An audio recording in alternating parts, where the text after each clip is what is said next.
Hello दोस्तों, आज की कहानी है दुखी जंगल।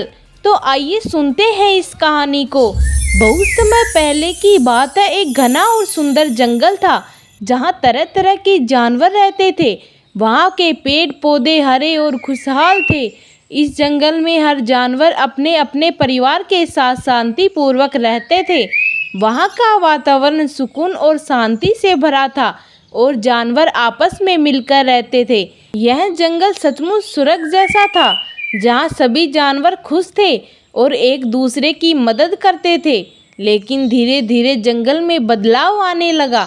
एक दिन जंगल के किनारे कुछ लोग आए। उन्होंने जंगल में लकड़ी काटने का काम शुरू किया। धीरे धीरे वे भी पेड़ काटते गए बिना यह सोचे कि इसमें जंगल की खूबसूरती और जीवन संकट में पड़ सकता है। पेड़ काटने से जंगल की शांति भी धीरे धीरे खत्म होने लगी। शुरुआत में जानवरों ने इसका विरोध किया, लेकिन वे ज़्यादा कुछ नहीं कर पाए। हाथी, जो इस जंगल का सबसे बड़ा और ताकतवर जानवर था, उसने अपने दोस्तों से कहा, हमें इन लोगों को रोकना होगा। अगर ऐसा नहीं किया तो यह जंगल और हम सब खतरे में पड़ जाएंगे।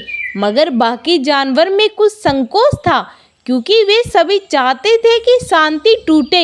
एक दिन बाघ और शेर ने सोचा कि अगर ये लोग जंगल की पेड़ों को काट रहे हैं तो उनकी शिकार की जगह खत्म हो जाएगी। इसीलिए उन्होंने इंसानों को डरा धमकाकर जंगल छोड़ने की कोशिश की। लेकिन इंसान नहीं डरे, वे ज़्यादा ताकतवर थे और उन्होंने शेर और बाघ को भी नहीं माना। धीरे धीरे जंगल में रहने वाले कई जानवरों को अपना घर छोड़ना पड़ा, क्योंकि वहां अब उनका सुरक्षित स्थान नहीं था। जंगल के अंदर का वातावरण बहुत बदल चुका था।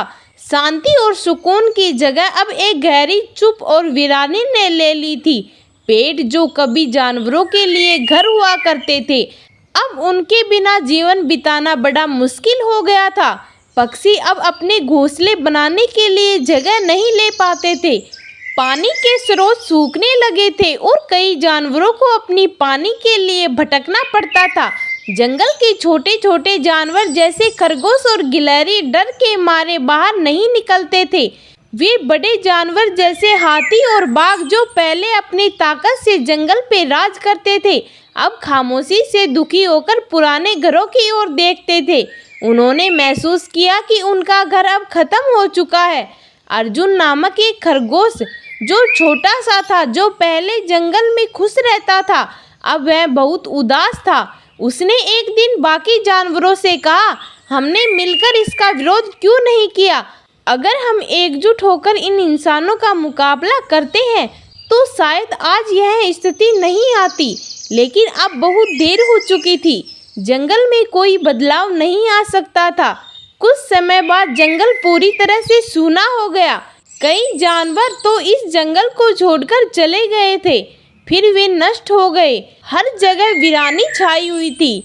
इस कहानी से हमें यही सीखने को मिलता है कि अगर हम समय रहते अपनी प्रकृति धरोहर का ख्याल नहीं रख पाते तो यह हमेशा के लिए खो सकती है। हमें अपने पर्यावरण और प्राकृतिक संसाधनों का संरक्षण करना चाहिए, ताकि आने वाली पीढ़ी को भी इसका फायदा हो सके।